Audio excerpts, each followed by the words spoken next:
Okay, working on the new video now. See, Copic markers are very expensive. They're very worth it though. That's $200 Copic Ciao set. Now, I already erased the pencil marks on this picture, but because of time, so yeah, you didn't see that. Okay, this is an E00 Copic marker, which is skin white, I believe, and yeah, skin white. And I'm just going to quickly cover up what I can with my Copic marker. Now, the thing about Copic markers and is that they work like pens. Depending on pressure, depends on how much ink is put on your paper. Now, I don't have any definite light source in this picture, so I'm just going to shade somewhere random, but it'll look good in the end. Now, Copic markers, you have to work fast. You do. You have to when it comes to shading, because if you don't work fast enough, you're going to end up with a patchy effect. Now, luckily, matte board is really good with Copic ink, and it really doesn't get all patchy because the board just absorbs the ink so well. Okay. Now, if now luckily I because of the camera wants to commit suicide. Poor thing. All right, it's probably tired of doing this. Um, just you want to create, just quick, simple strokes. That way you can wait. No, hold on. Wait. Ah, God, my camera doesn't love me. But you see, something so simple like that done with one Copic marker. Now, I'm going to cap that for now. Alright, and I'm going to pull out E02, which is fruit pink, I believe. Yeah, fruit pink.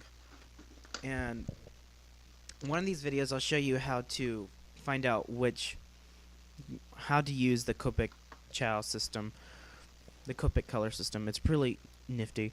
Alright, now I'm going to use E02 as the shade. Now, I'm going to do a little dab, real quick dab, and then just quickly apply E02. That way the ink is still wet. While the ink is still wet, I can spread it and gradient it without using a colorless blender. Because I never use a colorless blender while I do this. Okay.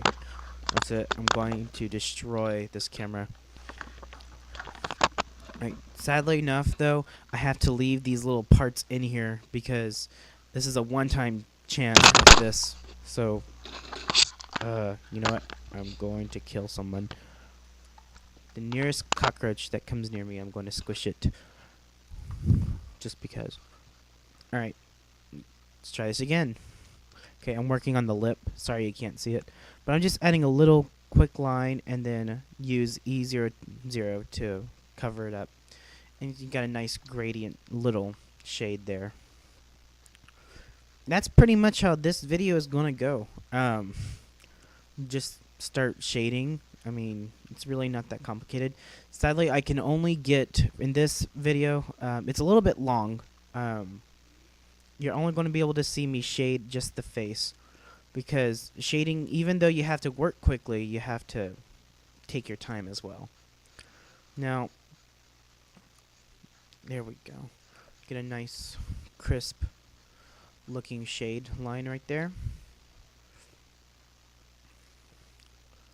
Now, you see, E00, the thing I'm reusing the marker, and it's making a darker shade. Whenever ink dries, it dries a brighter color. Okay, can you see that? But when you layer it again, when you go over it with another layer of the same color, it shades darker. Okay, let me get simple outline of his bandage there.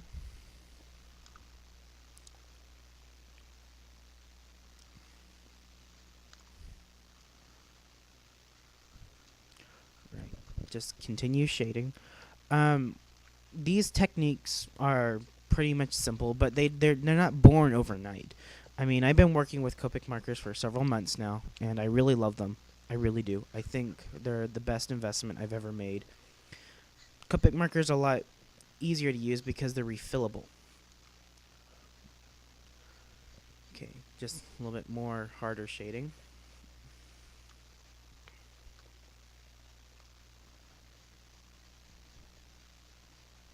Alright. Now, if you're new to markers, I don't recommend you start out with Copic markers. I actually recommend that you use something like Prismacolor or Tria. Something, well, not even Tria, but Prismacolor. However, the problem with Prismacolor markers is that they look more like very flashy highlighters, and they smell and they're too bold and they're too bright. They're not soft looking like Copic markers are, which is why I decided to buy Copic. Just get another nice shading around the chin. See, like I said, I don't have a definite light source. It's just blah. Just something to show how to shade.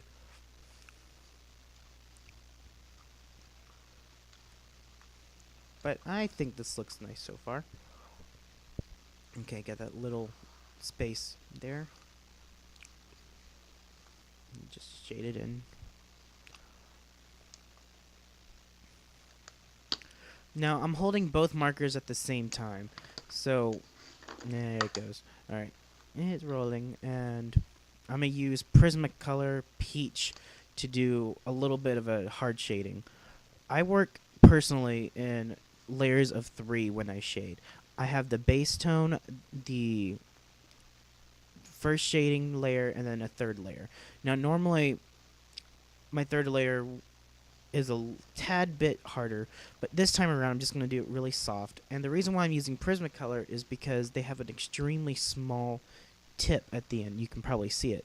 And that's good for doing these small little areas. And I'm pretty much just highlighting, you know, where there would be much more hard shade, such as the nostrils, the side of the face, the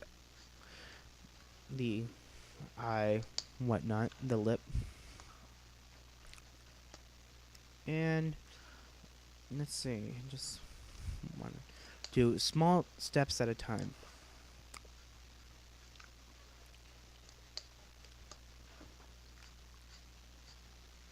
Now, pretty much, I'm just making a silhouette of everything, but it's a very nice effect, even though it's really simple and possibly very lazy of me. It's rather nice. Okay, now I'm going to go back to E00, and I'm going to color in the ears. Now, when it comes to coloring, I always work with the skin first. I always work with the skin. And then I usually just work on from there. But skin is easiest to, you know, use first, because if you have something else, it's really irritating to try to cover it up. Alright. I probably have about 1,000,000 mistakes in this picture, but I am not going to say anything about it because I don't even really care right now. I just love doing this. It's fun. But yes, Prismacolor markers are a great beginner's tool. Actually, I still have my original ones that I bought about 3 years back, and some of them, literally some, are still in good condition. I've had rebought several, such as the peach tones. But when it comes to softer colors, I tend to go for Copic marker. Okay. Okay, got about another minute left on this video. So I'm just going to quickly, I'm not going to be able to shade it in within this video, but I'm just going to add in the light shade of E00 to his neck and his muscles there. Now, if you notice, I'm lifting up at the end, kind of like the same exact technique that I used to ink the hair. When you lift up, it does it gradiates all on its own, and which is good for a picture like this. That there's no definite background; it's just there. It's a how-to picture. It's very simple, and you just drop down real quickly when you Do it, and you have a nice gradient effect. Yeah, okay, you can hear it. It squeaks. Now, Copic markers don't smell, so you're not going to get high. Okay, just do this, and well, stay for part 2 of this video, and thank you for watching, and you guys have a good day.